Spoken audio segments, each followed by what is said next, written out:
Selamat pagi semuanya. Terima kasih atas waktunya untuk hadir dalam acara diseminasi budaya positif dari Guru Penggerak Angkatan 11.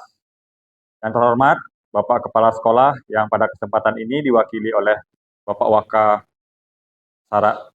Kesiswaan, kemudian Bapak Ibu Guru dan beserta siswa SMK Negeri 1 Kelungkung.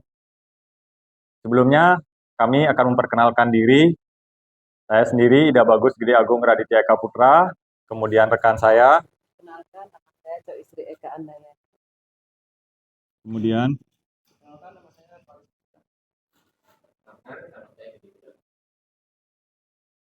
Oke, jadi untuk memulai acara kita pada pagi ini, izinkan kita berdoa terlebih dahulu agar kegiatan yang kita lakukan ini dapat berjalan lancar dan bermanfaat. Untuk semuanya, doa, saya pimpin, doa dimulai.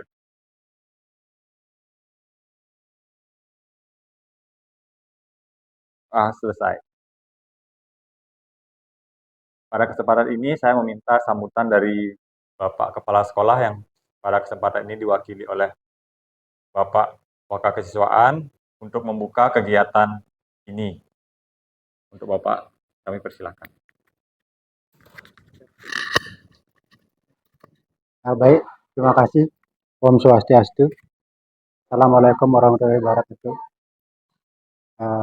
Salam sejahtera untuk kita semua. Yang pertama, saya sampaikan Bapak Kepala Sekolah tidak bisa ikut hadir karena ada kegiatan lain yang tidak bisa diwakilkan.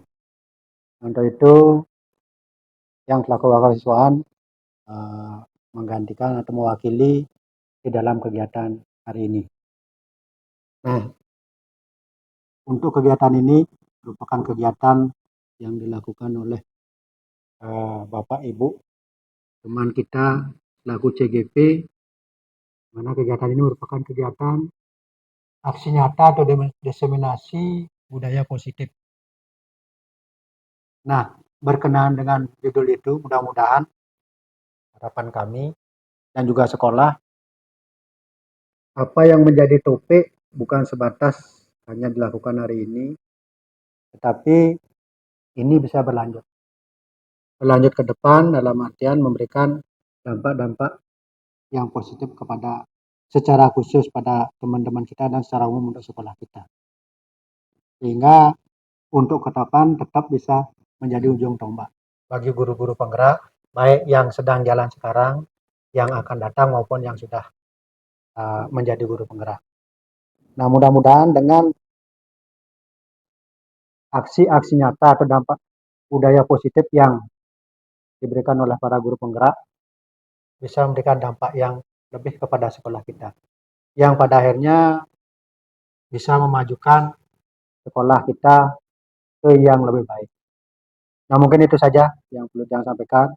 Mudah-mudahan kegiatan hari ini bisa berjalan dengan baik dan lancar sesuai dengan harapan dan juga bisa berlanjut ke depan budaya positif untuk kita semua. Sekian dari Tiang. Dengan begitu kegiatan aksi nyata diseminasi budaya positif secara resmi Tiang buka. Terima kasih. Om Santi Santi Santi.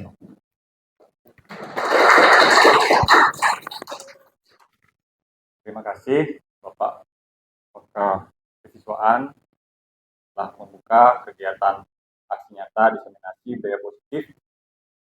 Pada kesempatan ini kami akan melanjutkan kegiatan memaparkan materi tentang budaya positif yang ada di sekolah ini.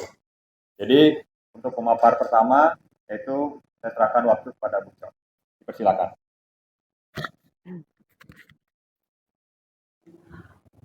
Om Swastiastu.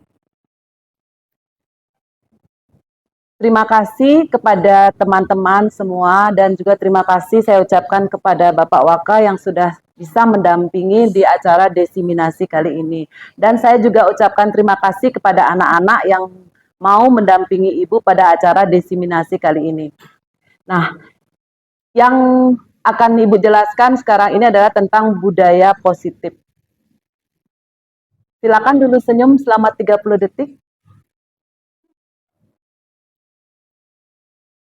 Sudah semuanya tersenyum? Terima kasih, kita sudah masih bisa tersenyum hari ini. Nah, jadi budaya positif. Jadi seorang guru yang baik itu ya harus memiliki kemampuan ya dalam mewujudkan budaya positif di sekolah. Jadi budaya positif itu dapat dijalankan dengan menerapkan konsep-konsep seperti ini. Yang pertama adalah disiplin positif, kemudian motivasi perilaku manusia, keyakinan kelas atau keyakinan sekolah, kemudian kebutuhan dasar manusia, posisi kontrol, dan segitiga restitusi. Nah, jadi kita akan paparkan tentang disiplin positif. Jadi ini ya, disiplin positif itu ya lebih ke arah disiplin diri, ya disiplin diri dan dapat belajar mengontrol diri dalam melakukan segala tindakan. Jadi anak-anak kita itu ya kita arahkan untuk intrinsiknya ya, jadi dia bisa mengontrol dirinya untuk melakukan sesuatu dari dirinya sendiri, dari dalam dirinya sendiri, bukan karena hukuman atau bukan karena hadiah.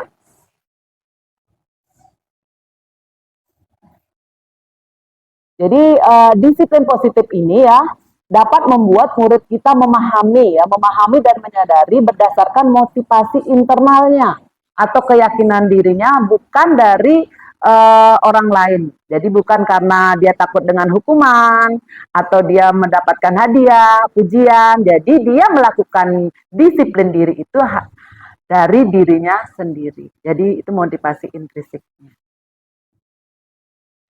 Jadi kita lihat di sini ya, karena di sini kita sudah merdeka belajar ya. Jadi kita lihat karakter profil pelajar Pancasila yang harus kita terapkan dalam kehidupan kita sehari-hari di sekolah. Jadi yang beriman dan bertakwa kepada Tuhan Yang Maha Esa. Jadi berakhlak mulia. Yang kedua, kita harus punya jiwa mandiri, dapat melakukan sendiri semuanya. Jadi tanpa perintah orang lain. Kemudian berkebinekaan global. Jadi kita ingat, kita di sini adalah berbeda-beda tetapi tetap satu. Jadi kita dari suku yang berbeda, dari agama yang berbeda, tetapi kita tetap satu. Kemudian budaya gotong royong. Jadi budaya gotong royong itu kan sudah kita memang dari dulu ya kita lakukan ya. Jadi kita saling membantu ya, apalagi di Bali itu kan ada namanya ngayah seperti itu ya. Kemudian kreatif, dari sini kita menumbuhkan jiwa-jiwa kreatif. Jadi jangan sampai disuruh ya. Jadi kita harus kreatif, aktif melakukan sesuatu. Kemudian bernalar kritis. Jadi kritis kita harus selalu siaga.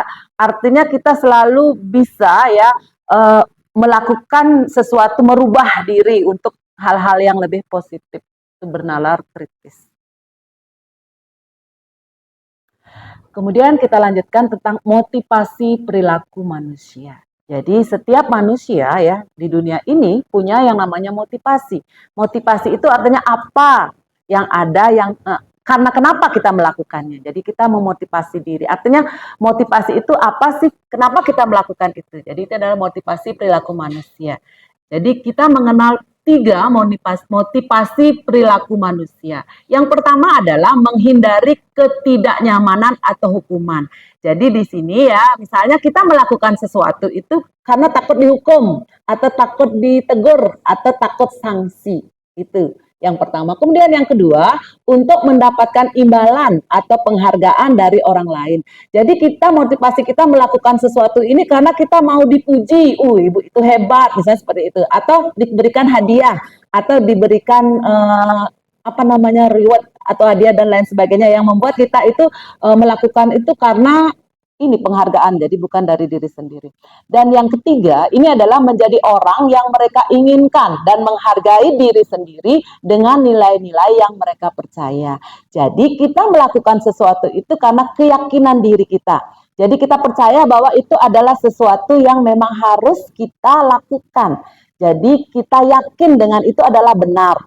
Jadi contoh nih, misalnya kita melakukan sesuatu memang dari dalam diri kita sendiri, intrinsik. Jadi contoh, misalnya kita datang tepat waktu, bukan karena kita itu takut dengan absen atau dengan takut dengan Bapak Kepala Sekolah atau dengan yang lainnya, teman yang lainnya, tetapi memang motivasi kita ingin melakukan sesuatu yang benar, yang kita yakini. Kemudian apalagi kita sebagai seorang guru, kita harus menjadi tauladan. Jadi tauladan bagaimana kita melakukan sesuatu dulu ya, bagaimana kita bisa merubah orang lain kalau kita tidak berubah. Jadi itu adalah intrinsik. Jadi memang kita melakukan sesuatu dari diri kita sendiri. Jadi itu yang dapat saya paparkan.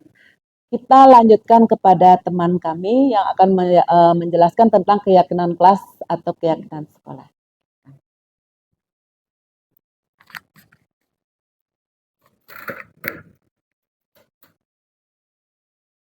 Oke, untuk kesempatan pagi ini saya akan menjelaskan tentang keyakinan kelas. Ya, kita mengingat dari bahasanya adalah keyakinan. Jadi kalau umpamanya dulu kita berorientasi kepada hukuman. Jadi apapun yang kita lakukan itu semuanya adalah hukuman. Kalau umpamanya salah itu hukuman. Tapi kita dalam transformasi pendidikan ini kita mengarahkan ke keyakinan kelas. Berarti apa yang kita yakini. Jadi kita lihat dulu pengertian apa itu keyakinan kelas sebenarnya. Jadi di sini guru nanti akan berperan dalam memfasilitasi terbentuknya keyakinan kelas. Jadi dengan menyepakati, kita membuat sebuah kesepakatan dari nilai-nilai kebajikan yang diajukan oleh murid-murid. Jadi kita di sini melihat poin-poin penting yang nanti akan muncul dari dalam diri. Bukan dari motivasi ekstrinsik seperti yang dijelaskan tadi, yaitu tidak berdasarkan hukuman atau tidak ingin untuk mendapatkan penghargaan semata. Tapi ini murni dari dalam diri. Nah, di sini bisa kita lihat nilai-nilai kebajikan universal yang ada. Jadi cinta Tuhan dan segenap ciptaannya, kemandirian dan tanggung jawab, kejujuran, diplomatis, hormat dan santun, dermawan, suka menolong dan gotong royong, percaya diri, kreatif, pekerja kelas, dan lain sebagainya. Ya, di sini diambil dari 9 pilar karakter, yaitu Indonesian Heritage Foundation. Ada lagi banyak tentang nilai-nilai kebajikan. Jadi salah satu contohnya adalah profil pelajar Pancasila juga, termasuk nilai-nilai kebajikan. Jadi nilai-nilai kebajikan ini akan dituangkan ke dalam kalimat-kalimat positif. Kalau umpamanya selama ini aturan itu adalah kata-kata yang negatif, istilahnya larangan, ya larangan, dilarang membuang sampah, dilarang terlambat. Nanti akan mendapatkan sebuah hukuman. Nah, hal-hal tersebut akan menyebabkan rasa takut. Jadi ketika hukuman itu tidak ada, ataupun ketika penghargaan itu tidak ada, mungkin anak-anak akan melanggarnya. Namun, dalam keyakinan kelas ini diharapkan kita bersama-sama ya membentuk sebuah aturan ya sehingga menumbuhkan kesadaran dari diri anak-anak itu sendiri. Dia melakukannya dengan ikhlas dan tulus. Nah, jadi keyakinan kelas itu merupakan pernyataan-pernyataan yang universal, yang mudah dimengerti, kemudian mudah dipahami, serta dapat diterapkan di lingkungan kelas atau sekolah. Jadi di sini kita membuat kata-kata yang indah, ya, yang meresap, merupakan gambaran dari diri siswa tersebut. Jadi kita di sini bersama-sama, ya, tidak hanya siswa saja yang akan terikat dalam keyakinan kelas, tetapi guru juga. Guru di sini diharapkan juga menjadi contoh teladan. Jadi supaya tidak ada ketakutan, ya, membuat lingkungan menjadi lebih nyaman ketika belajar. Ketika siswa melakukan kesalahan, kita koreksi bersama. Kita melihat keyakinan-keyakinan kelas yang ada, yang sudah kita sepakati bersama. Jadi keyakinan kelas ini merupakan kolaborasi antara guru dan siswa. Kemudian apabila ada pelanggaran-pelanggaran atau tidak sesuai dengan keyakinan kelas yang sudah disepakati, maka kita akan evaluasi bersama. Kira-kira masalahnya ada di mana? Setelah kita tahu permasalahannya ada di mana, kita akan berdiskusi kembali. Untuk menyepakati kembali bagaimana solusinya supaya motivasi intrinsik untuk melakukan kebaikan atau perilaku-perilaku positif itu dapat dilaksanakan. Jadi intinya dari keyakinan kelas ini adalah bagaimana kita menciptakan perilaku yang positif, tidak berorientasi pada hukuman-hukuman yang menimbulkan ketakutan. Keyakinan kelas ini diharapkan bisa menciptakan lingkungan yang aman, nyaman untuk siswa itu belajar. Sehingga kreativitas, kemudian inovasi, dan pengetahuan yang didapatkan di sekolah itu dapat bermanfaat dan bermakna bagi siswa itu sendiri. Nah, berikut contohnya. Selalu kembalikan buku ke tempatnya. Nah, keyakinan kelas adalah nilai dari kebajikannya adalah tanggung jawab. Kemudian, kalau umpamanya peraturan terdahulu dilarang mengganggu orang lain. Kalau umpamanya di keyakinan kelas kita lihat adalah menghormati orang lain. Kemudian hadir di sekolah 15 menit sebelum pembelajaran dimulai. Ini menghormati orang lain dan berkomitmen. Kalau umpamanya dari nilai-nilai kebajikannya. Dilarang melakukan kekerasan, itu nilai keyakinan kelasnya adalah keselamatan, menghormati orang lain. Dilarang menggunakan narkoba, itu termasuk nilai kebajikan, yaitu kesehatan. Bergantian atau menunggu giliran, itu nilai kebajikannya adalah menghormati orang lain, bersabar. Gunakan masker, itu kesehatan dan keselamatan. Jangan berlari di kelas atau koridor, itu keselamatan dan keamanan.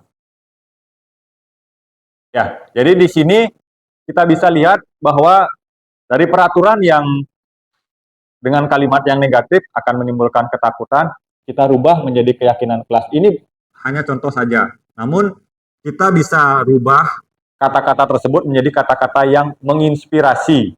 Sehingga itu akan mudah diingat, mudah untuk diterapkan. Oke, selanjutnya akan dilanjutkan oleh teman saya. Baik, selamat pagi Bapak Ibu. Mohon izin melanjutkan materi yang tadi disampaikan oleh rekan kami, yaitu Pak Gus Radit, mengenai keyakinan kelas. Nah, keyakinan kelas ini didasarkan pada kesepakatan ya antara murid dan guru di kelas. Ya. Jadi sebelumnya, sebenarnya di sekolah kita kan sudah ada tata tertib, sudah ada peraturan. Nah, keyakinan kelas ini fungsinya untuk membuat bahwa tata tertib itu bukan dari sekolah, seakan-akan bukan memaksa kalian, tapi itu timbul dari dalam diri kalian.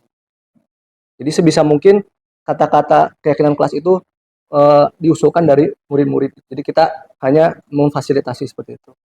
Dan nanti biasanya membuat mungkin ibu-ibu juga, guru-guru yang lain, Bapak Ibu sudah membuat mungkin ya. Di kelas kan ada yang menempel tuh. Nah, itu lebih bagus lagi.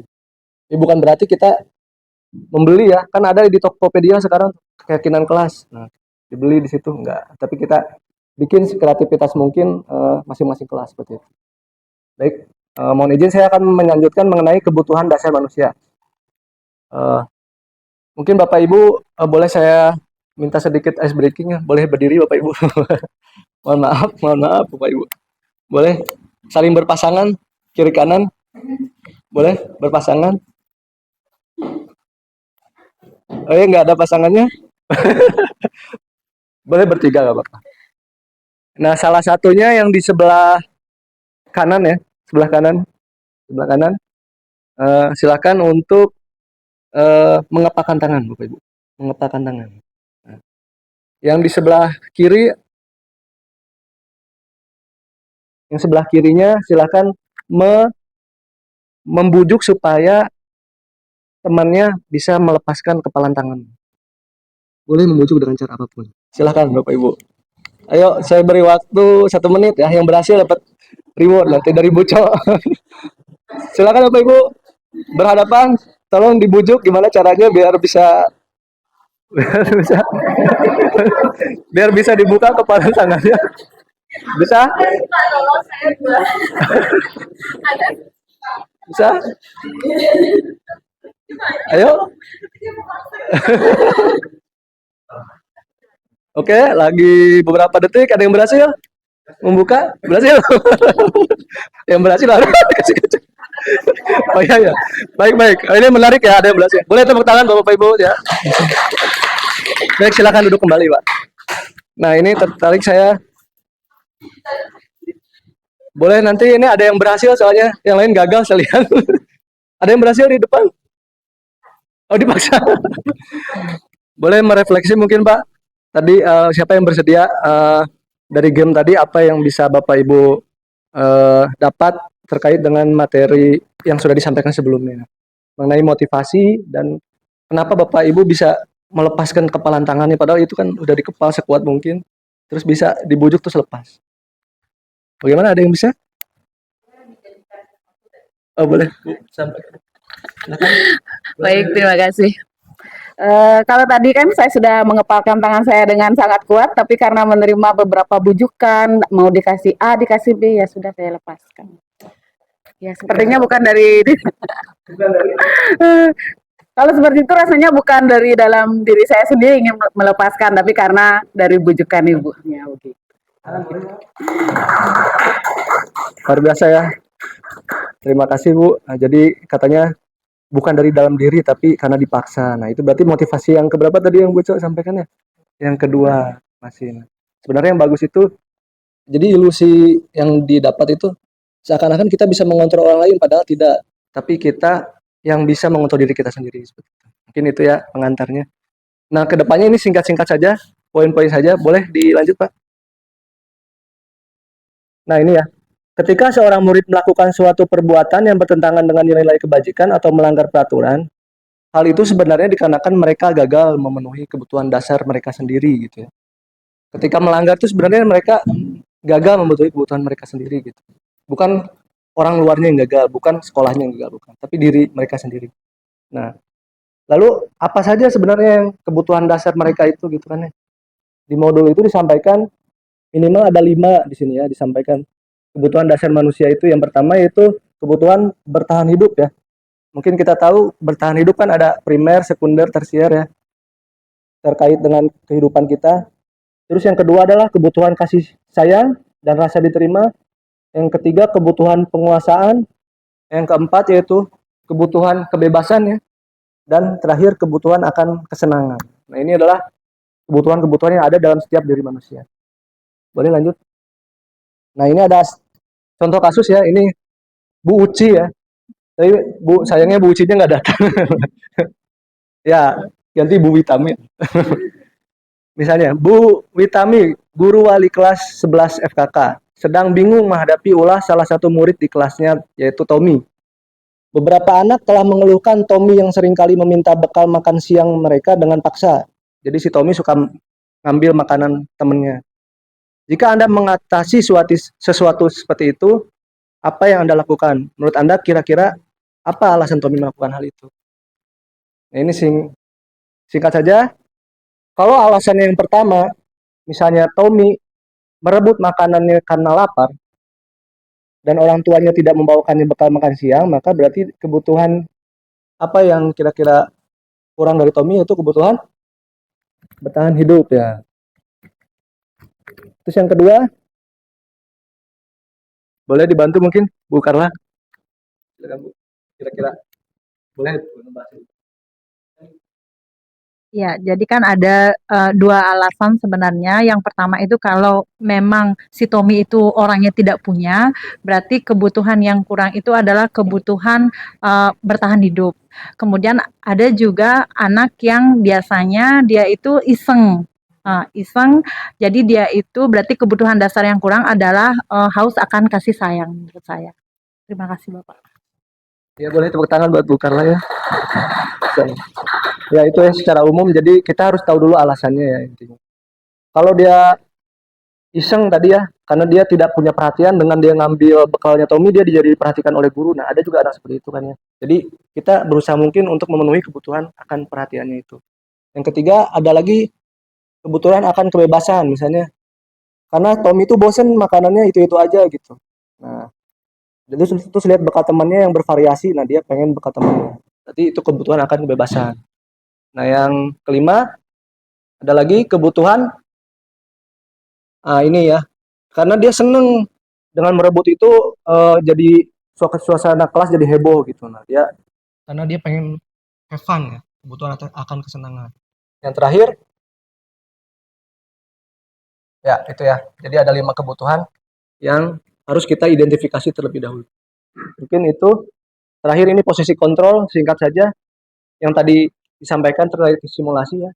Nah, ini guru itu dalam memenuhi kebutuhan murid itu secara umum mungkin kita tidak pantas menilai guru yang lain, tapi kita menilai diri kita sendiri ya. Kita jadi di posisi mana gitu. Pertama ada guru tipe penghukum. Nah, ini yang dia memenuhi kebutuhan murid itu dengan cara nggak mau mendengar alasannya, langsung hukum. Nah, ini nanti ada videonya tapi langsung aja sikatnya. Lalu yang kedua, guru tipe pembuat merasa bersalah ya. Mungkin ini juga orang tua juga kita di rumah kadang-kadang seperti itu, membuat seakan-akan perbuatan kamu salah sehingga anaknya jadi sedih gitu. Dengan nada-nada yang memelas seperti itu. Lalu ada guru tipe teman. Nah, guru ini juga sangat dekat dengan siswanya, dibawa bercanda kalau ada kesalahan, memenuhi kebutuhannya, tapi negatifnya ini membuat murid itu kebergantungan dengan guru tersebut. Nanti hanya akrab dengan guru itu, tidak dengan guru yang lain. Lalu ada yang guru tipe pemantau. Nah, guru tipe pemantau ini juga adalah orang tua yang nadanya datar gitu, hanya aturan dan konsekuensi. Nah, yang terakhir yang diharapkan di modul ini yaitu guru tipe manajer. Nanti akan lebih jelasnya dilanjutkan oleh rekan kami. Ya. Baik, demikian yang bisa kami sampaikan. Kami kembalikan. Terima kasih.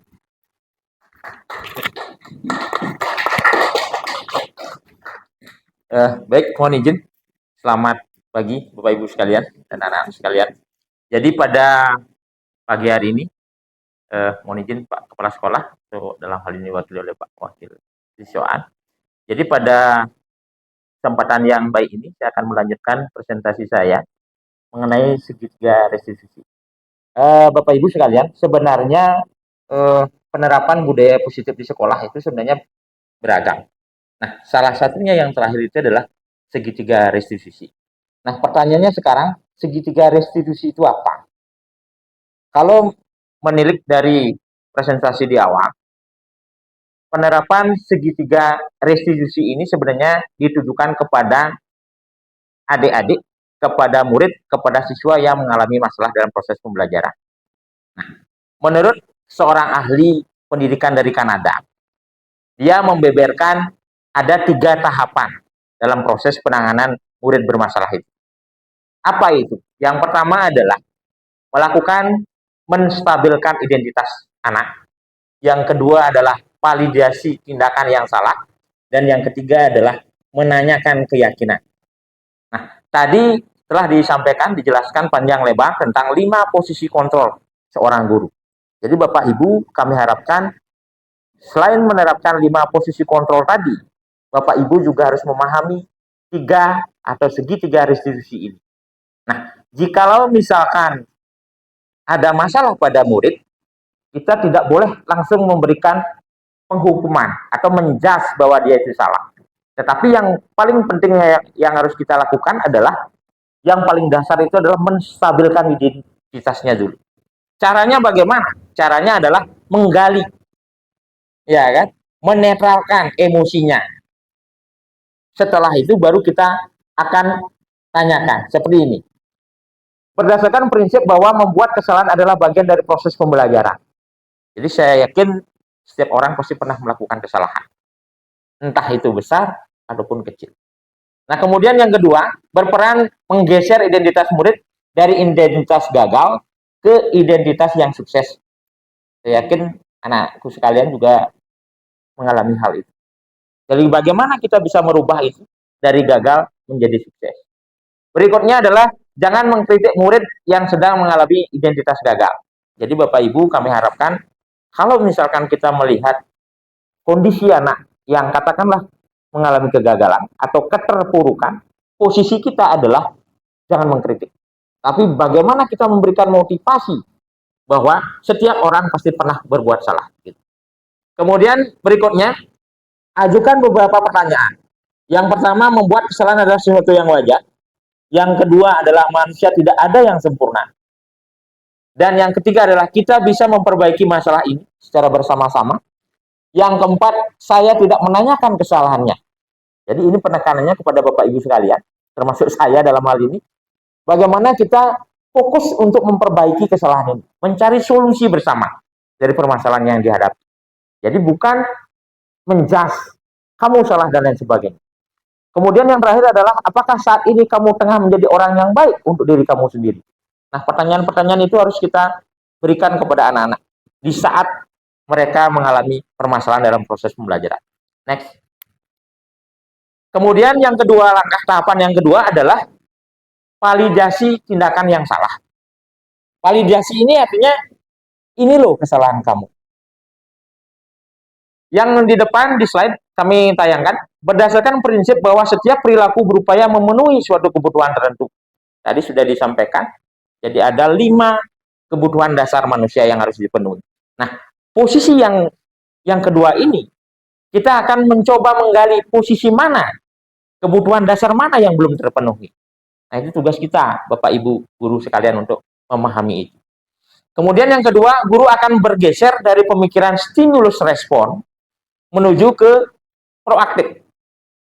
Kalau yang awal, kamu salah dan sebagainya, itu stimulus respon, kita rubah menjadi proaktif, menggali sebenarnya akar masalahnya apa, dan seterusnya. Berikutnya, mengenali dan mengakui kebutuhan murid. Ini dapat memperbaiki hubungan dengan murid. Jadi sebenarnya proses pembelajaran dikatakan berhasil jikalau proses pembelajaran itu menyenangkan bagi murid. Aman, nyaman, dan menyenangkan. Dan lagi satu adalah berpusat pada murid. Gitu. Berikutnya, yang keempat, pernyataan atau pertanyaan disampaikan dengan nada suara yang tidak menghakimi atau memojokkan. Kamu salah, nak, atau membentak dan seterusnya. Tetapi bagaimana kita mencari solusi bersama dari permasalahan yang dihadapi. Kemudian ada beberapa pertanyaan yang mesti kita ajukan, Bapak Ibu sekalian. Yang pertama adalah, kamu bisa saja bertindak lebih gegabah dari hari ini, atau lebih dari yang kamu lakukan sekarang. Yang kedua, kamu bukan melakukannya tanpa suatu alasan tertentu. Yang ketiga, kamu melakukannya karena mempertahankan sesuatu yang penting bagimu. Dan yang terakhir adalah, mungkin kamu bisa mempelajari suatu perilaku baru yang lebih efektif. Bersediakah kamu mempelajarinya? Nah, itu yang perlu kita gali, Bapak Ibu. Oke, next, lanjut. Nah, poin yang ketiga dari segitiga restitusi ini adalah menanyakan keyakinan, seek the belief. Ya, menanyakan keyakinan artinya teori kontrol untuk menyatakan bahwa pada dasarnya kita termotivasi secara intrinsik. Jadi Bapak Ibu sekalian, kami mohonkan juga untuk memberikan penguatan kepada anak-anak kita bahwa sebenarnya proses pembelajaran itu nyaman, keyakinan kelas itu dapat tercapai dengan baik jikalau ada motivasi dari dalam untuk mematuhinya. Seperti itu. Kemudian berikutnya, saat perilaku salah telah divalidasi dan identitas sukses distabilkan, maka murid telah siap mengaitkan keyakinannya dengan tindakannya yang salah. Tadi di materi awal tentang keyakinan kelas sudah disampaikan panjang lebar. Misalkan, tidak boleh merokok di dalam kelas, tidak boleh terlambat di dalam kelas, dan lain sebagainya. Nah, itu keyakinannya apa? Ada tanggung jawab, ada komitmen, dan lain sebagainya. Berikutnya, ajukan pertanyaan. Yang pertama adalah sebagai keluarga atau kelas, apa yang kita yakini? Nah, itu yang perlu kita sepakati di masing-masing kelas. Yang kedua, nilai-nilai apa yang telah kita sepakati? Seperti contoh tadi misalkan, yang disepakati apa? Tidak boleh terlambat gitu misalkan. Berarti itu bagian dari keyakinan, komitmen, dan tanggung jawab. Berikutnya, seperti apa gambaran sebuah kelas yang kamu impikan atau ideal bagi kamu? Saya yakin anakku sekalian pasti menginginkan suasana kelas yang nyaman. Nyaman, kondusif, kemudian menyenangkan bagi Anda. Ya, anak-anak sekalian. Dan yang terakhir adalah, kamu ingin menjadi orang seperti apa? Saya yakin orang atau anak-anakku sekalian pasti menginginkan sukses. Ya kan? Tamat dengan nilai bagus, kemudian bisa mewujudkan impiannya berikutnya. Nah, seperti itu. Demikian pemaparan kami mengenai masalah segitiga restitusi. Semoga pemaparan yang saya lakukan, yang saya berikan kepada Bapak Ibu bisa bermanfaat untuk kita bersamai bersama, menguatkan bersama, demi terwujudnya sekolah kita yang aman, nyaman, dan menyenangkan. Terima kasih. Siang tutup dengan pantun. Mohon diisi cakepnya. Ikan cupang, ikan terasi. Cukup sekian dan terima kasih. Om Santi Santi Santi Om. Oke, demikian pemaparan materi yang dapat kami sampaikan. Untuk sesi berikutnya, kami akan adakan sesi diskusi. Jadi, jika rekan-rekan atau adik-adik siswa yang ingin bertanya, dipersilakan.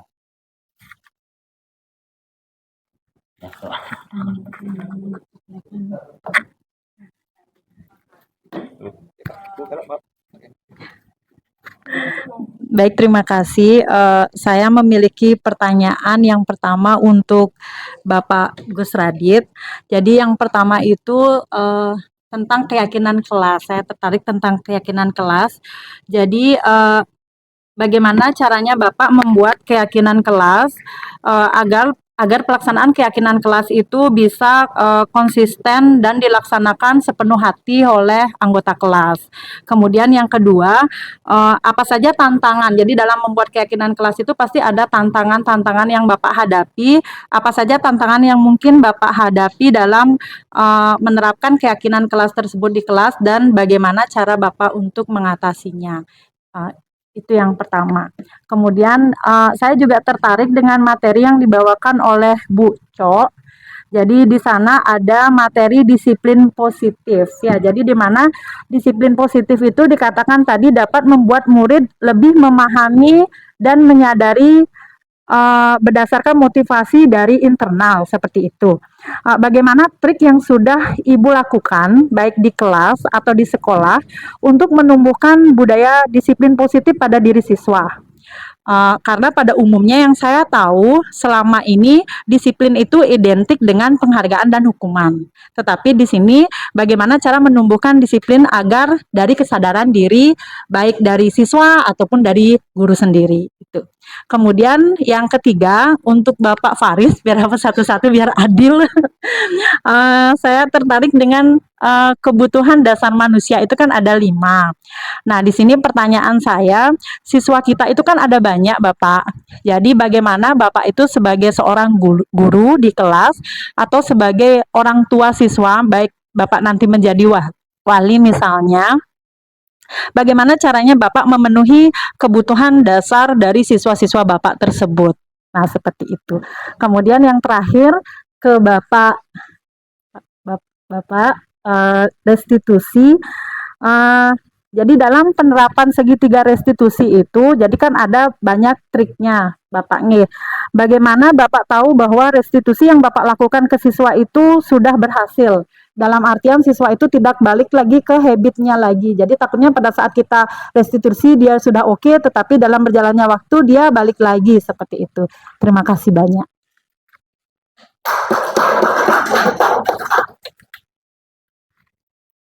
Oke, terima kasih Bu Carla atas pertanyaannya, diborong semua ya. Semua kita dapat bagian satu-satu ya. Jadi pertanyaan kita jawab langsung dulu ya, biar tidak ketinggalan. Oke, dimulai dari saya. Jadi tadi pertanyaannya adalah bagaimana supaya keyakinan kelas itu bisa dilaksanakan sepenuh hati, dan apa sih tantangan-tantangan dalam melaksanakan keyakinan kelas itu ya. Jadi kalau umpamanya kita bayangkan dulu tuh bahwa aturan di sekolah itu memang sudah ada ya. Aturan di sekolah, kemudian bahasanya larangan-larangan. Kalau umpamanya kita bayangkan itu sesuatu yang menakutkan. Dilarang ini, dilarang itu. Padahal itu adalah nilainya adalah nilai-nilai yang baik. Tapi nilai-nilai yang sifatnya negatif itu seperti orang menghantui. Makanya kita buat sebuah namanya yang lebih menarik ya. Kita buat keyakinan kelas. Keyakinan kelas, apa yang diyakini. Kalau kita sudah yakin, itu semuanya pasti dari hati. Ya, kita melaksanakannya juga harus sepenuh hati. Gimana caranya supaya bisa dilaksanakan sepenuh hati? Ya, kalau pokoknya dulu aturan, mungkin aturannya itu hanya sepihak saja. Supaya guru-guru itu ingin mengatur anaknya tertib. Jadi siswa itu tidak diberikan kesempatan untuk berpendapat. Tapi dari keyakinan kelas ini, kita membuat sebuah diskusi yang terbuka. Jadi kita menuangkannya dari aturan dulu. Dari aturan dulu kita tuangkan, ini ada aturan seperti ini. Kemudian kalau umpamanya kita lihat dari nilai-nilai kebajikan yang ada, itu cocoknya yang mana. Kemudian kita tuangkan ke dalam bahasa-bahasa yang sederhana dan menarik. Nah, kemudian setelah kita tuangkan ke dalam bahasa-bahasa yang sederhana dan menarik, kemudian mudah diingat, kita bisa tambahkan visual. Kita membuat sebuah poster yang menarik, bisa tempel di dinding, ya, kemudian diisikan visualisasi apakah gambar-gambaran yang menarik. Pokoknya tentang kebersihan, kita membuat gambar bersih-bersih, ya, bisa dipakai kartun atau foto kita bersama sedang bersih-bersih. Jadi setiap kita lihat tanpa membaca pun, ada kotoran, kita ingin mengambilnya kita membersihkan, berarti rasanya enak. Nah, jadi keyakinan kelas itu intinya adalah kesepakatan kita bersama. Jadi kita memiliki rasa memiliki di sana. Ketika kita membuat keyakinan kelas, kita menuangkan dari hati kita, kemudian guru dan anak itu berdiskusi ya bersama-sama. Jadi otomatis karena itu ada rasa memiliki dari kita. Jadi itu pasti kita akan laksanakan dengan sepenuh hati.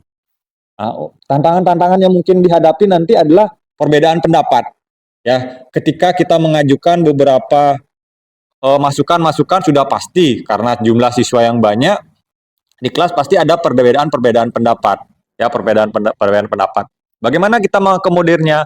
Kita melakukan negosiasi, lagi diskusi secara terbuka. Ya, setelah kita sepakati, baru kita akan terapkan.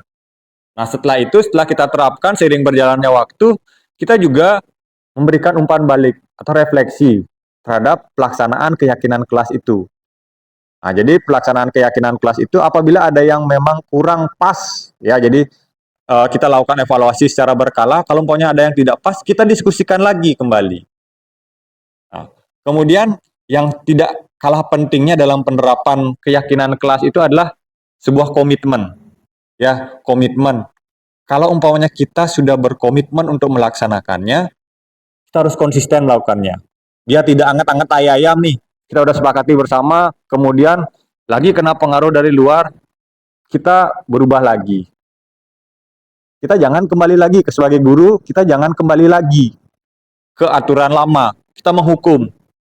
Dalam keyakinan kelas ini tidak melakukan hukuman, tetapi kita berdiskusi. Kita ajak berbicara 4 mata terlebih dahulu. Kalau umpamanya tidak mau didiskusikan di kelas, kita berbicara 4 mata. Setelah berbicara 4 mata dengan murid, dengan menerapkan segitiga restitusi tadi yang dijelaskan tadi, kita mendiskusikannya di kelas, kita melemparkannya ke forum. Bagaimana? Karena ada hal seperti ini, bagaimana baiknya? Apakah akan ada direvisi atau tidak? Nah, kemudian tantangan berikutnya adalah bagaimana kita bisa melakukan evaluasi secara terus-menerus. Jadi karena keyakinan kelas itu sudah pasti akan dipengaruhi oleh waktu. Jadi mental anak-anak, sikap anak-anak juga pasti akan dipengaruhi oleh lingkungannya. Nah, jadi kita harus konsisten dalam melakukan evaluasi. Jadi kita harus memantau terus bagaimana perkembangan siswa. Kemudian untuk tahapan-tahapan berikutnya dalam menjaga keyakinan kelas ini tetap eksis adalah kita selalu menjaga hubungan baik. Baik dari guru dengan guru yang mengajar di kelas. Jadi kita membuat kesepakatan kelas itu tidak hanya akan kita gunakan untuk siswa saja ya, tetapi juga kita sama guru untuk menjadi teladan bersama-sama. Kalau umpamanya kalau dari aturan pengen muridnya hadir tepat waktu, tapi gurunya tidak hadir tepat waktu. Apakah itu yang disebut dengan keyakinan kelas? Jadi murid itu merasa dirugikan kan? Kok saya aja diatur nih? Kok ibu guru, bapak gurunya tidak memberikan contoh yang baik?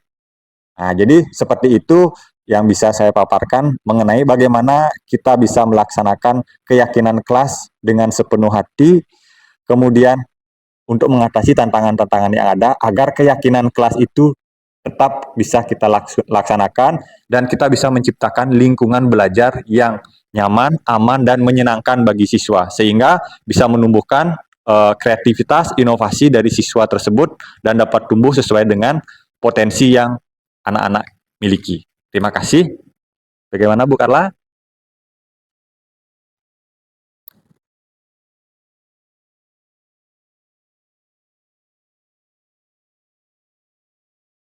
Baik, kita akan lanjutkan.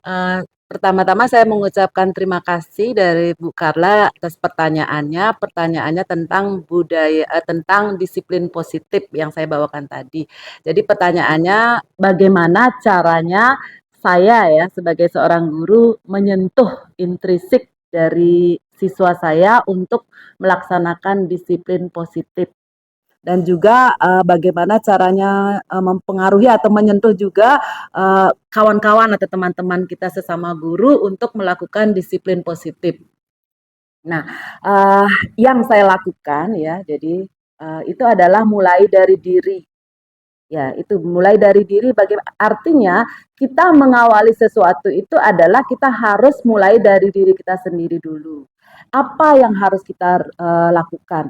Jadi sebelum kita bisa merubah orang lain, jadi kita harus bisa merubah diri kita sendiri ya. Jadi bagaimana kita melakukan hal-hal yang positif adalah mulai dari diri kita sendiri. Contohnya yang sudah saya lakukan adalah bagaimana saya bisa menyentuh juga anak-anak saya ya. Jadi khususnya ya, jadi anak-anak, apalagi saya di sini adalah dipercaya sebagai pembina OSIS. Jadi saya sekarang itu sudah mulai ya tumbuh dalam diri saya itu kesadaran diri dari intrinsik saya dulu bahwa saya harus berubah menjadi yang lebih baik lagi. Jadi mulai dari diri itu adalah saya harus datang lebih awal lagi. Kalau dulu mungkin saya masih ada beban ya, kok saya datang harus pagi-pagi. Tetapi sekarang setelah saya belajar ya, jadi di CGP ini saya sangat berterima kasih karena ternyata banyak sekali ya pembelajaran ya yang bisa saya terapkan dalam kehidupan saya sehari-hari sebagai seorang guru. Jadi mulailah dari diri.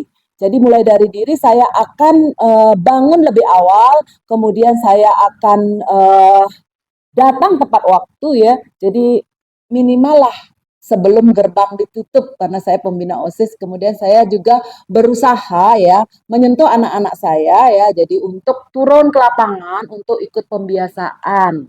Jadi itu yang saya lakukan. Kemudian anak-anak kita berikan contoh ya. Jadi contoh aksi nyata yang saya lakukan misalnya yang saya yakini ya. Jadi misalnya saya setiap hari yang saya yakini adalah saya melakukan persembahyangan sesuai dengan keyakinan saya ya. Jadi bukan paksaan ya, bukan saya mau dipuji atau bukan saya itu mau sok atau saya mau dihargai oleh Bapak Kepala Sekolah, tidak. Jadi yang saya lakukan ini adalah mulai dari diri saya sendiri. Jadi saya lakukan mulai dari diri sendiri sebelum saya bisa menyentuh kepada anak-anak saya atau siswa saya atau kepada guru yang lain. Itu yang sudah saya lakukan. Bagaimana Ibu Carla? Mungkin bisa diterima? Ya. Memberikan contoh, melihat bahwa apa yang kita lakukan sudah baik, berarti akan diikuti oleh rekan kerja ataupun anak-anak. Seperti itu ya Bu ya, kurang lebih seperti itu. Terima kasih. Terima kasih. Kita lanjutkan. Baik, terima kasih Bu Carla pertanyaannya. Saya ulangi ya. Jadi bagaimana seorang guru itu bisa mengetahui kebutuhan dasar murid tersebut ya, dan bagaimana cara memenuhinya. Apalagi di setiap kelas itu juga tidak sedikit murid kita, begitu ya. Baik, ini yang menjawab tidak lebih tahu dari yang bertanya sebenarnya. Jadi ini jenis pertanyaan menguji sebenarnya. Mohon bantuannya nanti koreksinya Bu ya. Mohon koreksinya. Baik, saya akan jawab semampunya ya. Jadi berdasarkan yang kami pelajari, karena kami jadi guru pun termasuk muda mungkin Bu ya, masih di bawah 10 tahun seperti itu. Mungkin teman-teman ada yang lebih dari 10 tahun. Sama Pak Budi, nanti Pak Budi boleh menjawab. Semakin tinggi jam terbang, semakin tajam biasanya kemampuan membaca kebutuhan murid. Baik, intinya yang pertama, dalam mengetahui kebutuhan murid itu bisa beberapa teknik ya, di modul itu disebutkan. Salah satunya adalah komunikasi dengan wali kelas sebelumnya. Itu juga ada di sana. Jadi seorang guru itu lebih baik ketika mulai mengajar itu kita mempelajari dulu, bisa dari nilai rapotnya, bisa dari catatan wali kelasnya, bisa dari langsung berdiskusi dengan wali yang sebelumnya menangani murid tersebut. Terutama murid-murid yang tanda kutip sudah ada istilahnya catatan tertentu gitu. Nah, itu harus kita dalami lebih lanjut apa kebutuhan murid tersebut. Cara yang selanjutnya di modul itu disampaikan bisa juga kita komunikasi juga dengan wali di rumah ya. Nah, itu kita bisa menggali lagi apa sebenarnya latar belakang murid tersebut melakukan tindakan-tindakan yang negatif seperti itu. Biar kita mengetahui kebutuhan apa yang bisa kita penuhi seperti itu. Selanjutnya ada juga teknik yang biar lebih menyeluruh gitu. Bisa juga kita menggunakan diagnostik test ya, yang kita ketahui bersama. Mungkin kita bisa membuat Google Form seperti itu, yang isinya pertanyaan-pertanyaan yang kita rasa bisa mewakili kebutuhan murid tersebut gitu. Yang kita bisa atur sendiri di pertanyaan tersebut karena tidak ada format yang baku seperti itu. Itu mungkin salah satu cara-caranya yang disampaikan di modul seperti itu. Nah, untuk bagaimana memenuhi kebutuhan murid itu sendiri, nah ini nanti sebenarnya lanjut ke modul berikutnya Ibu. Ada juga yang kita ketahui bersama, ada pembelajaran berdiferensiasi itu. Nah, di sana itu bagaimana si pembelajaran itu bisa memenuhi kebutuhan murid ya, yang bisa dibaca dari minimal dari dari tiga sisi ya. Pertama itu kebutuhan murid, bentar, saya jadi lupa. Ya, minat, betul. Minat atau ketertarikan, karena murid pun punya minat masing-masing.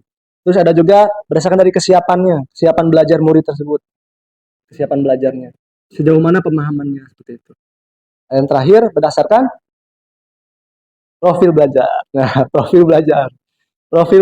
Salah satunya profil belajar itu di sana ada gaya belajar juga. Ada murid visual yang sukanya membaca, ada kinestetik yang sukanya praktek, ada juga yang auditori yang sukanya langsung mendengarkan penjelasan guru.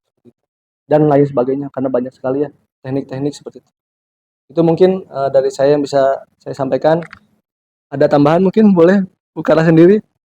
Boleh? Komentar boleh, Bu? Baik, terima kasih Bapak. Jawabannya sangat luar biasa sekali.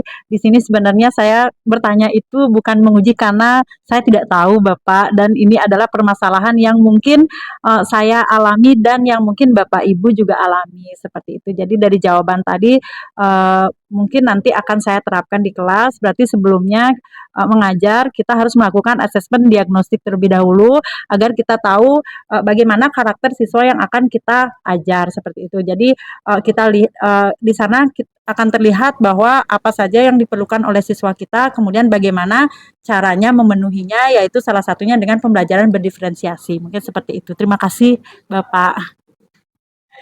Biasa.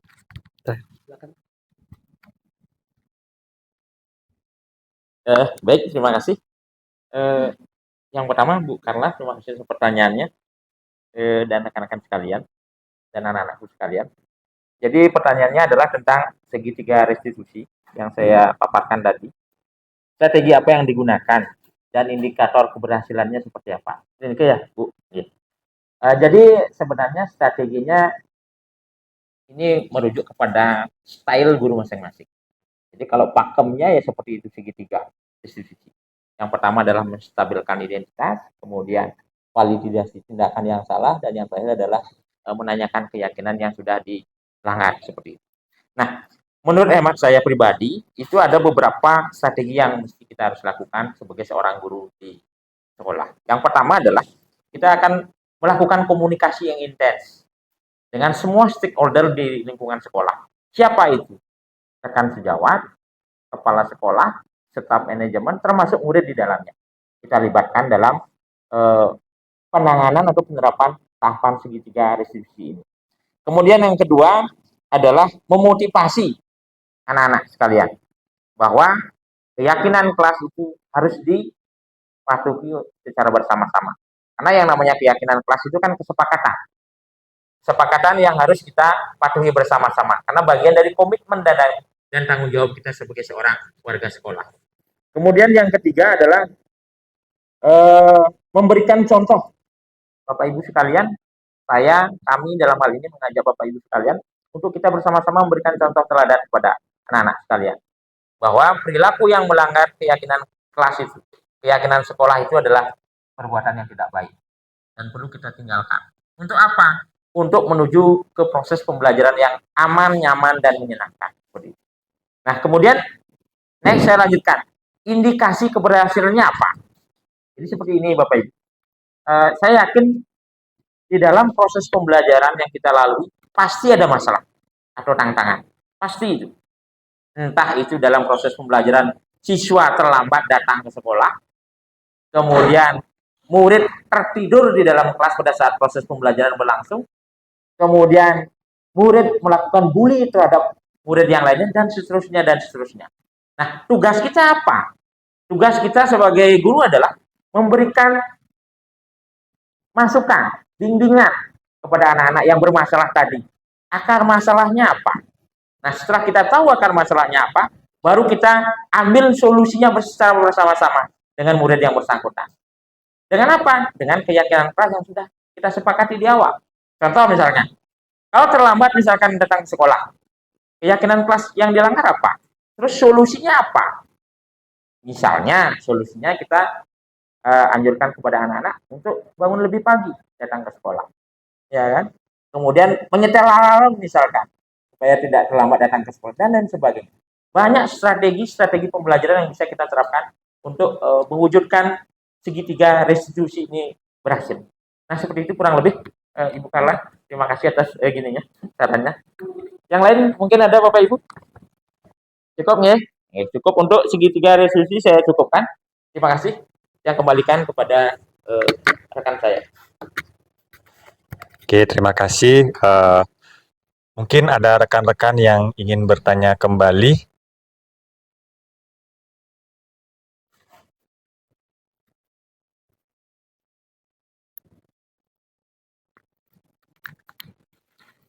Baik, terima kasih atas kesempatannya. Jadi di sini pertanyaan saya untuk Bapak Radit terkait dengan penerapan keyakinan kelas. Menurut Bapak, kenapa keyakinan kelas itu dibandingkan dengan pemberian sanksi kepada siswa itu dianggap lebih efektif dalam menciptakan lingkungan belajar yang positif dalam kelas? Terima kasih.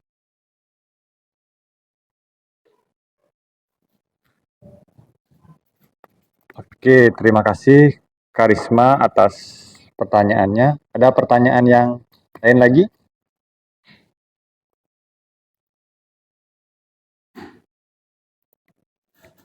Oke, sambil menunggu ya, saya jawab saja langsung ya.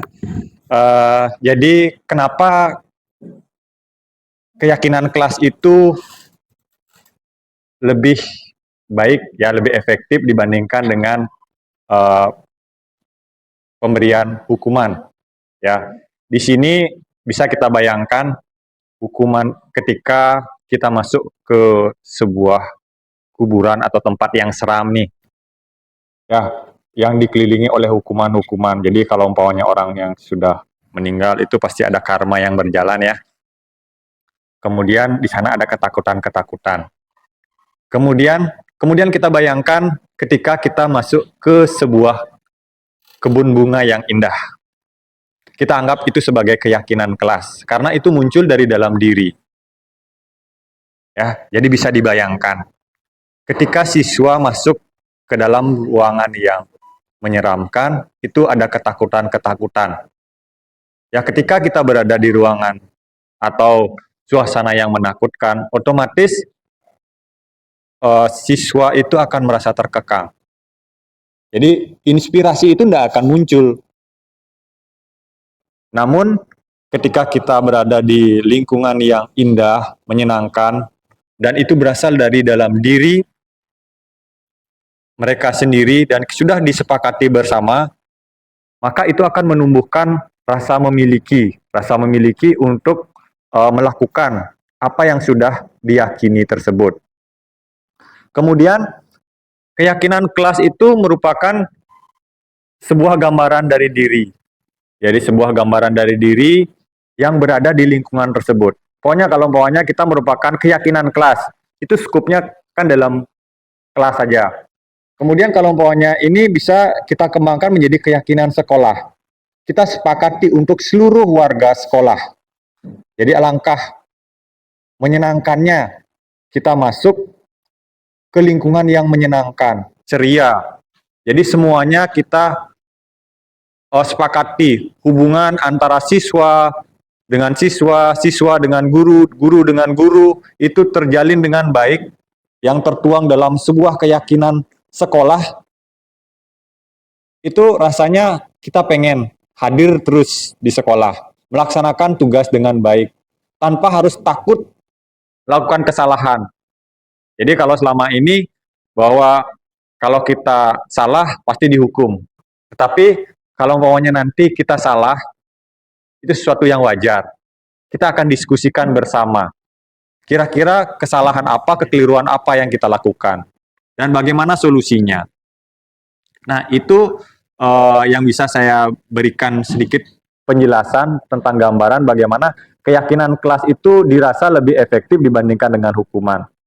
Ya, bisa dilihat seperti tadi, kita bayangkan suasana yang menyeramkan dan suasana yang indah dan menyenangkan seperti kebun bunga. Ya, itulah suasana dari keyakinan kelas tersebut. Terima kasih.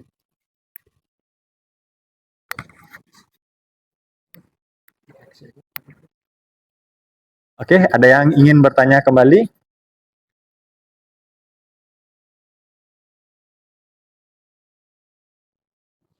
Oke, jika sudah, boleh kita minta salah satu rekan di sini untuk memberikan refleksi tentang apa yang sudah kita pelajari, kita dapatkan dalam kegiatan diseminasi pagi ini. Bisa dibantu?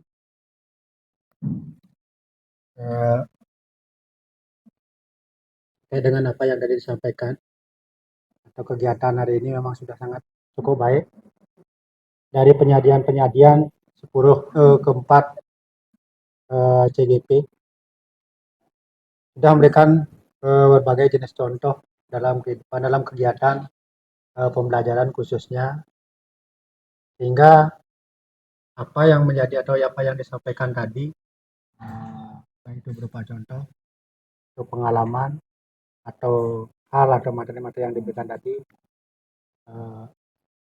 bisa kita terima atau bisa kita manfaatkan bersama atau bisa kita coba bersama, sehingga apa yang menjadi tujuan kegiatan hari ini tidak sebatas hanya untuk menyampaikan saja, tetapi bisa menularkan untuk kita semua.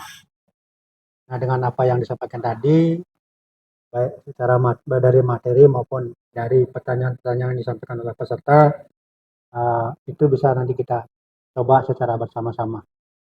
Dan juga harapannya seperti tadi, tidak hanya sampai di sini, mari tetap tularkan kepada yang lain juga. Nah, termasuk ada siswa di sini juga sangat memperhatikan terkait dengan proses diskusi tadi. Nah, mudah-mudahan siswa juga bisa menyerap dan juga mencoba dengan guru-guru. Ini jurusan apa ini? Jurusan jadi ada Bu Cok di sini mencoba merealisasikan secara langsung. Mungkin itu saja, mungkin dari yang sampaikan. Terima kasih. Ya, terima kasih atas refleksinya. Jadi sekian diseminasi aksi nyata dari budaya positif dari rekan-rekan calon guru penggerak Angkatan 11 Kabupaten Kelungkung yang berasal dari SMKN 1 Kelungkung. Semoga apa yang kami sampaikan di sini dapat kita terapkan bersama-sama, dapat bermanfaat untuk kita semua, baik rekan-rekan guru maupun rekan-rekan siswa yang ada di sini.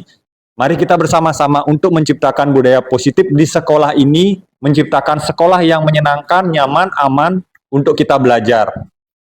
Ya, di sini sekolah bukan hanya tempat belajar bagi siswa, tapi untuk belajar bersama-sama antara guru dengan siswa, berkolaborasi bersama-sama, memajukan pendidikan Indonesia yang lebih baik. Sekian dari kami. Kegiatan pagi ini kita tutup dengan Paramesanti. Om Santi Santi Santi. Ya, jadi terima kasih untuk semuanya.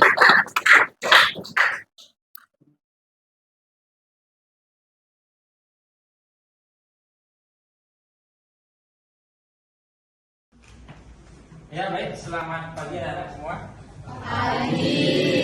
Pada pagi hari ini sesuai dengan informasi yang Pak sampaikan kemarin, kita akan menyepakati semacam keyakinan kelas yang akan menjadi pedoman kita bersama dalam mengikuti proses pembelajaran yang akan berlangsung.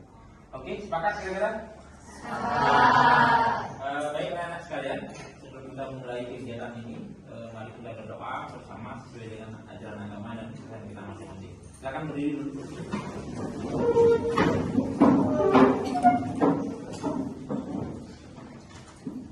Berdoa, mulai.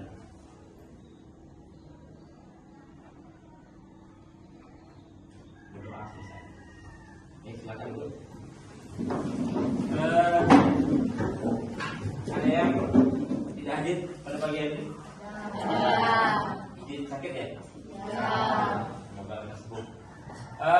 Untuk efisiensi waktu, Bapak langsung saja. Jadi sebenarnya di dalam proses pembelajaran ada rambu-rambu yang perlu kita harus sepakati bersama. Nah, apa itu? Di dalam sekolah yang boleh dikatakan mendukung iklim pembelajaran yang efektif, tentu harus ada keyakinan kelas yang harus kita sepakati bersama. Ini perlu Pak sampaikan kepada anak-anak sekalian agar anak-anak sekalian memang termotivasi dari dalam untuk mematuhi semua keyakinan kelas yang telah kita sepakati.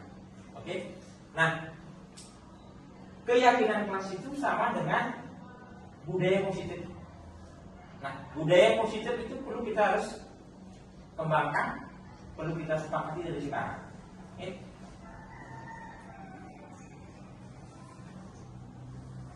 Sebelum itu, Pak ajak Anda semua untuk kita senyum dulu selama 30 detik. Senyumnya jangan lama-lama, nanti dikira sakit nanti gitu ya. Sudah? Oke, lanjut. Nah, penerapan budaya positif di sekolah. Nah, fokus untuk hari ini Pak akan menyampaikan kepada anak-anak sekalian tentang pentingnya keyakinan kelas atau sekolah yang perlu kita harus sepakati hari ini. Ya, nah, apa itu keyakinan kelas?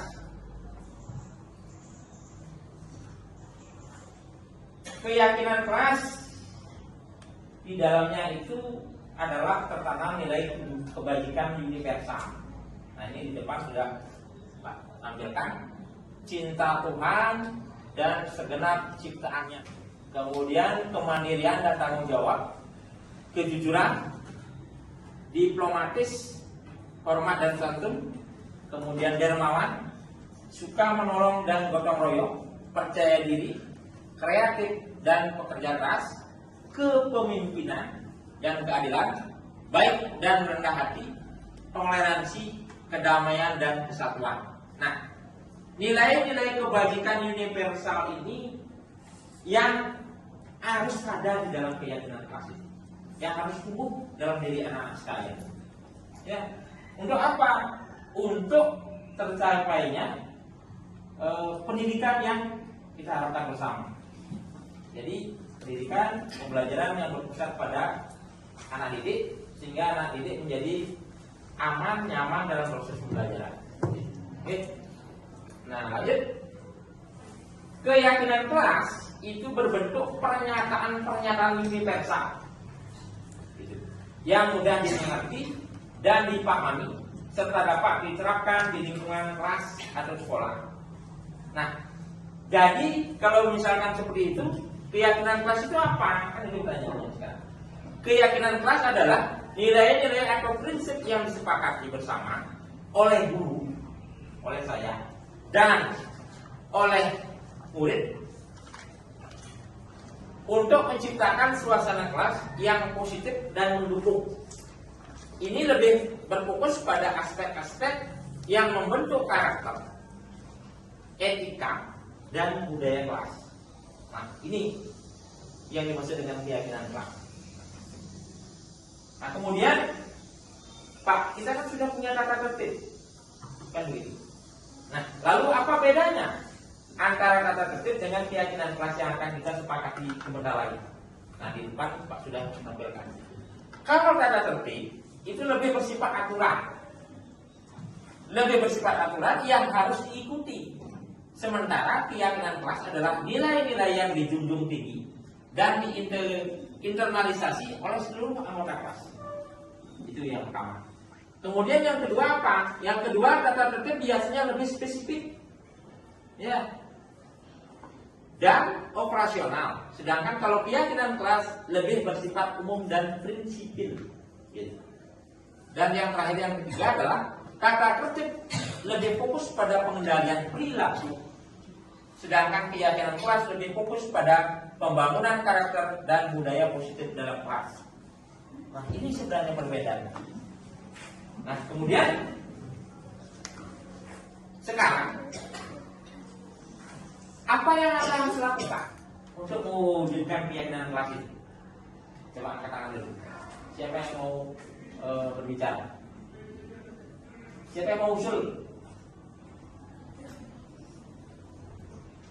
Ya, silakan. Seperti tidak terlambat datang ke sekolah. Bagus. Ada yang lain lagi? Ya. Dilarang melakukan kekerasan.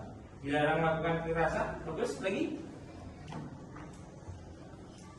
Tidak terlambat datang ke kelas, tidak melakukan kekerasan, tidak merokok. Tidak merokok dalam ruangan dalam kelas. Boleh, bagus. Yang lain boleh, bebas, silakan. Apalagi? Sebelum sebentar Pak akan bagikan ini, kertas ini. Nanti Anda semua boleh menulis di sini. Anda pasang di depan. Setelah itu baru kita sepakati keyakinan itu. Oke, silakan. Tidak bermain HP saat guru menjelaskan. Tidak bermain HP. Ada yang sering main HP di dalam kelas? Ada saat proses pembelajaran? Tidak. Yakin tidak ada? Yakin. Oke, bagus. Lagi apa lagi? Ye, silakan. Mengerjakan dan mengumpulkan tugas tepat waktu. Mengerjakan dan mengumpulkan tugas tepat waktu. Itu bagian dari tanggung jawab. Ya, Anda harus lakukan itu. Karena yang namanya murid pasti akan mendapatkan tugas dari guru-gurunya dan itu harus dikerjakan dengan baik, dengan penuh tanggung jawab. Ada lagi? Silakan. Ya, lagi satu. Tidak mencapai satu belakang. Ada yang mencapai satu belakang? Tidak. Berarti ini anak-anak disiplin semua kerja dari sini. Oke, baik. Untuk efisiensi waktu, Bapak akan bagikan kertas ini. Nanti sebentar Anda tulisi ini, kemudian ditempel di depan. Kita akan sepakati yang mana saja, apa saja yang akan kita sepakati sebagai keyakinan kelas. Tapi ingat, setelah disepakati itu harus dilaksanakan. Jangan hanya disepakati saja tapi tidak dilaksanakan. Oke, janji? Oke, terima kasih. Pak bagikan dulu ya. Satu orang satu.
Sudah, silakan sambil berpikir apa kira-kira yang akan disepakati. Anda tulis di sana.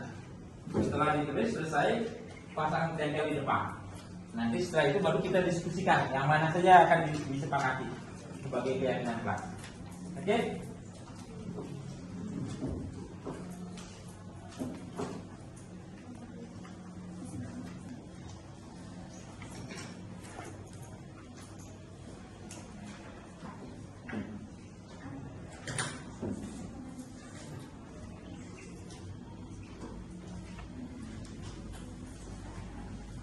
silakan boleh Anda tulis 1 atau 2 keyakinan kelas yang Anda akan sepakati sebentar.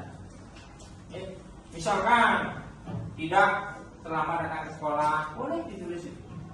Kemudian tidak merokok dalam kelas, silakan. Ya, kemudian tidak membuli temannya, silakan. Nah, setelah itu baru kita akan sepakati keyakinan kelas apa dia. Oke, silakan.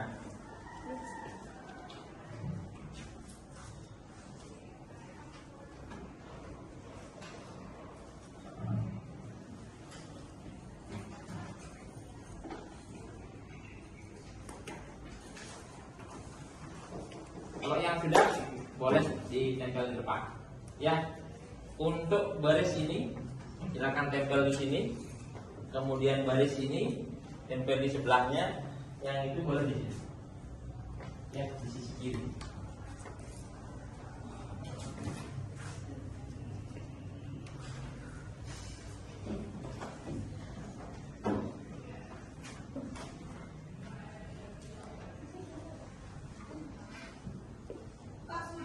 Ya, silakan ditempel di depan.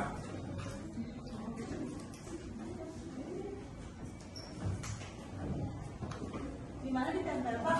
Kalau yang meret ini boleh. Di sini. Oh, ya. Boleh, silakan. Di gunung di sini.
Mana?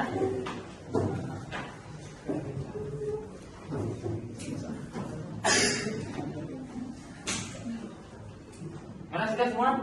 Ya. Oke. Kita sambil lihat apa yang ditulis oleh teman-temannya. Kita mulai dari sini saja.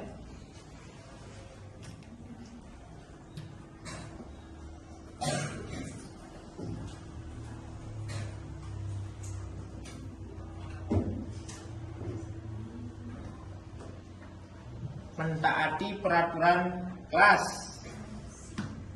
kemudian tidak makan pada saat pembelajaran berlangsung, kemudian menghormati semua siswa dan tidak membeda-bedakan teman. Ada yang membeda-bedakan teman di sini? Ya, oke, bagus. Kemudian tidak tidur pada saat jam pelajaran. Ada yang tertidur? Ya. Kemudian tidak datang terlambat ke sekolah. Kemudian tidak membuli temannya. Ini bagus semua ini. Ya. Kemudian tidak menggunakan atau mengkonsumsi obat-obat terlarang. Ya, bagus, termasuk merokok. Ada yang merokok? Tidak. Ya. Kemudian mendengarkan guru saat menjelaskan pembelajaran. Kayaknya sudah semua kayaknya. Kemudian tidak menyakiti teman. Ada yang mukul-mukul temannya di sini? Ya, oke, lanjut. Lanjut yang di sini, di sisi kiri sekarang. Tidak ribut saat guru menjelaskan. Tidak hampir sama dengan tadi. Oke, kemudian tidak bermain HP. Nah, ini lagi satu. Ada yang bermain HP dalam kelas? Tidak. Nah, dalam tanda kutip saat guru menjelaskan loh ya. Nggak boleh bermain HP, harus mendengarkan penjelasan guru. Kemudian berikutnya mengerjakan tugas yang diberikan oleh guru. Oke, kemudian menghina teman.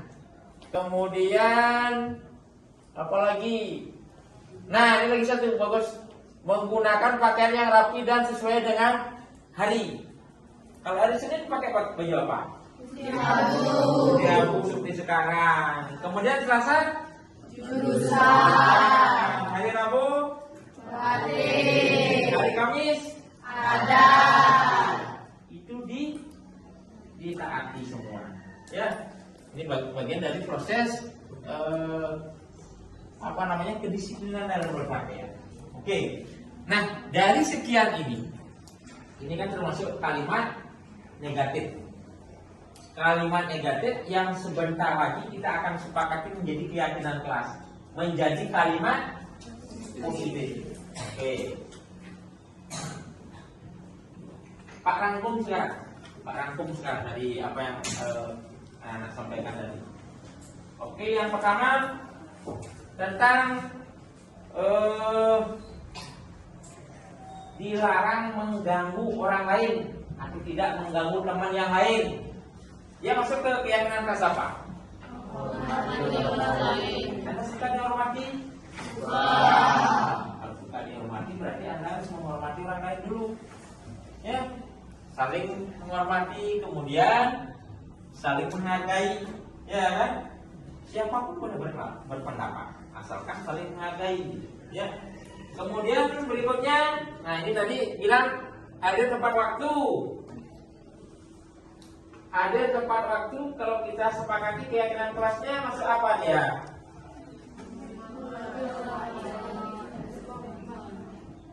Apa? Menghormati orang lain dan komitmen Anda sebagai murid kan harus seperti itu, ya. Hadir tepat waktu di sekolah, kemudian mengikuti pembelajaran yang diberikan oleh guru, gitu ya. Nah, itu bagian dari keyakinan kelas, menghormati orang lain dan komitmen, termasuk tanggung jawab di dalamnya. Tanggung jawab seorang murid kan seperti itu. Jadi tidak hanya hanya datang sekolah saja, tapi lebih kepada disiplin waktu, gitu. Ya. Berikutnya next, apa lagi? Dilarang melakukan kekerasan. Nah, tadi kan dibilang tidak memukul temannya, tidak menyakiti temannya dan lain sebagainya. Kira-kira keyakinan kelas yang kita sepakati apa? Dia masuk keyakinan kelas apa? Selamat dan menghormati orang lain. Ada yang pernah mukul temannya? Semoga tidak ada. Ya, menyakiti teman itu tidak baik. Ya, sampai terluka dan sebagainya. Ya, tolong jaga itu dengan baik. Kemudian berikutnya apa lagi?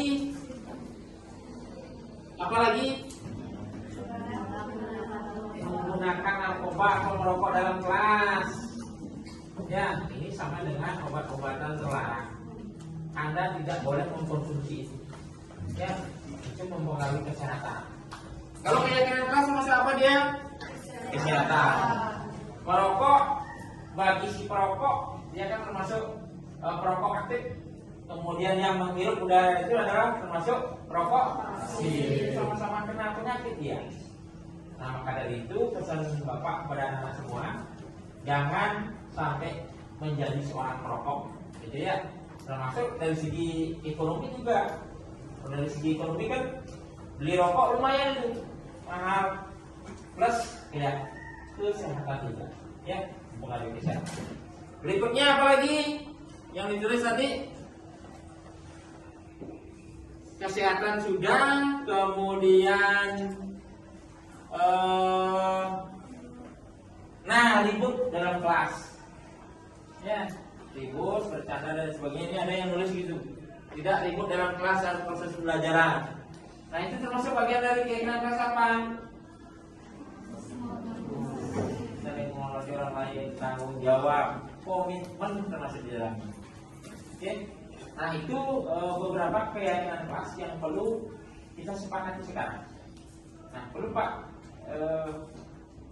berikan kalimat kunci bahwa keyakinan kelas itu adalah kesepakatan yang disepakati antara Anda, murid dengan Bapak selaku guru.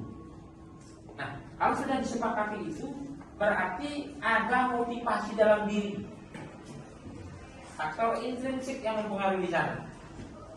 Artinya tidak ada tanda kutip paksaan jadinya.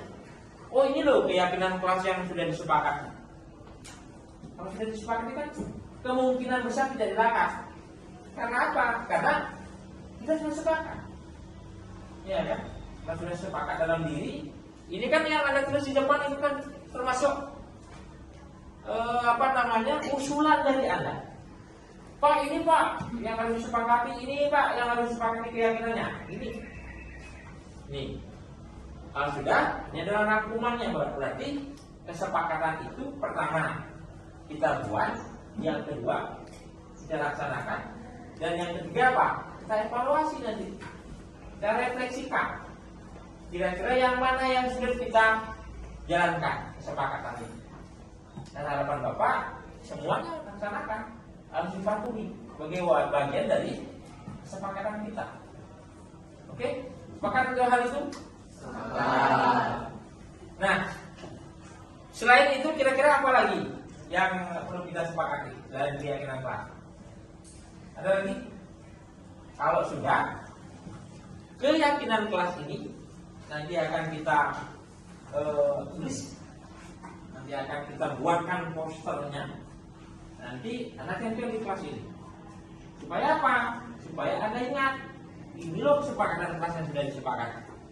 Supaya ingat dan supaya bisa dilaksanakan gitu. Yang paling tidak ada tepat waktu di kelas di sekolah, mengikuti pembelajaran yang diberikan oleh guru, ya kan, tidak melanggar. Tadi kan contohnya berpakaian yang rapi, yang sopan, yang cowok misalkan rambutnya dirapikan, dikumpul dengan rapi. Yang cewek bagaimana? Yang cewek diikat dengan rapi, ya, nggak bisa disemir. Kan bagian dari kesepakatan rapi bersih. Kemudian apa lagi? Lingkungannya bersih. Ini kayaknya sudah semua dibersihkan. Lingkungannya bersih. Tujuan kebersihan itu apa? Supaya proses pembelajaran itu nyaman. Tujuan kita supaya aman, nyaman, dan menyenangkan. Ya kan? Kita berusaha menciptakan ruangan kelas ini sebagai taman belajar. Taman belajar itu artinya dia menyenangkan, fresh kita. Ketimbang kalau misalkan sampah banyak, kemudian ribut, ya kan, bertengkar satu sama lain, ya itu akan mempengaruhi daripada proses pembelajaran itu. Ya, tujuan Pak sebenarnya cuma itu. Anda nyaman, aman, dan menyenangkan. Oke, ada lagi yang lain? Mau menambahkan kira-kira? Nanti kita buatkan poster, kita akan tempel di dinding kelasnya. Kita akan evaluasi setiap saat. Jadi yang mana belum disepakati, yang belum ditaati, kemudian kita evaluasi.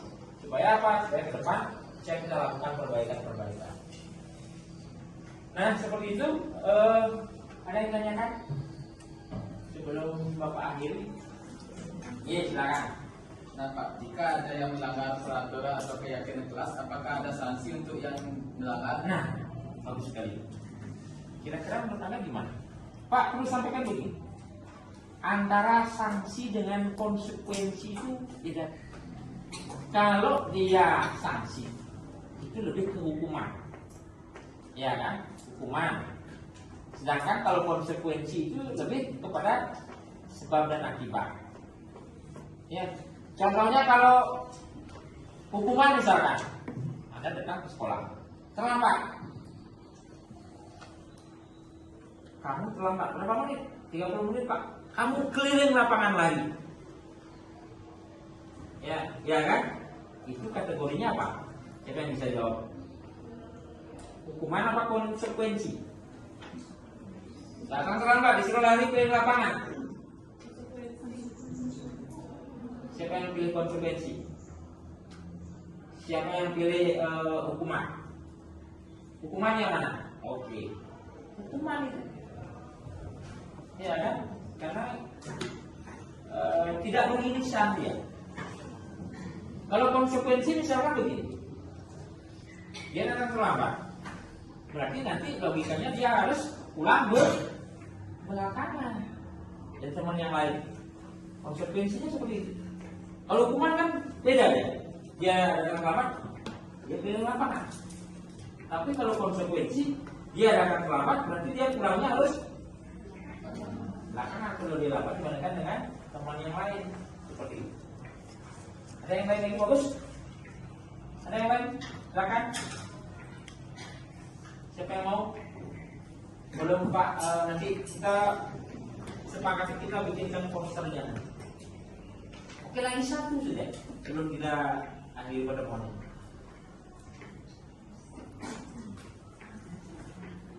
Oke, lagi satu. Ya, apa kira-kira? Kita sepakati itu? Berarti ingat, kita sudah menyepakati yang namanya keyakinan kelas. Jadi keyakinan kelas yang sudah kita sepakati tadi mohon dilaksanakan dengan baik. Nanti akan Pak buatkan posternya, kita tempel di dinding kelas sebagai pengingat Anda bahwa kita sudah menyepakati keyakinan kelas. Baik, karena sudah kita sepakati, pertemuan ini kita akhiri dengan memanjatkan doa terlebih dahulu. Sekarang berdiri.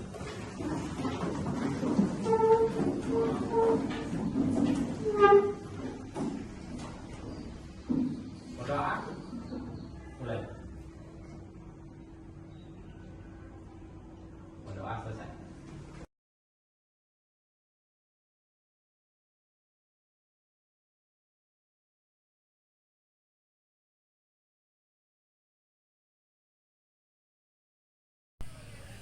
Swastiastu.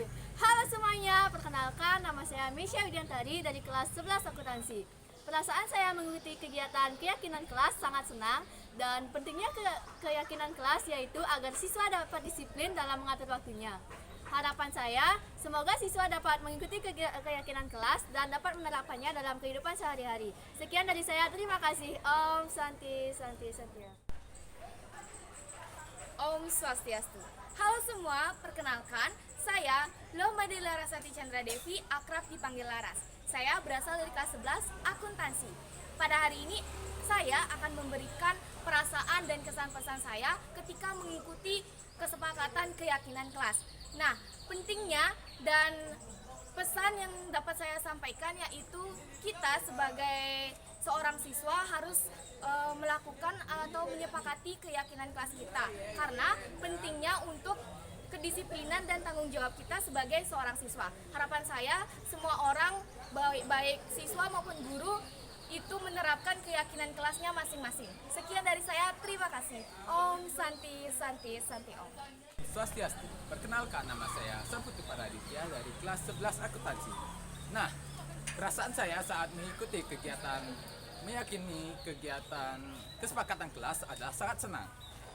Nah, harapan saya sebagai seorang siswa adalah semoga semua siswa dapat menerapkan keyakinan kelas tersebut. Sekian dan terima kasih. Om Santi Santi Santi.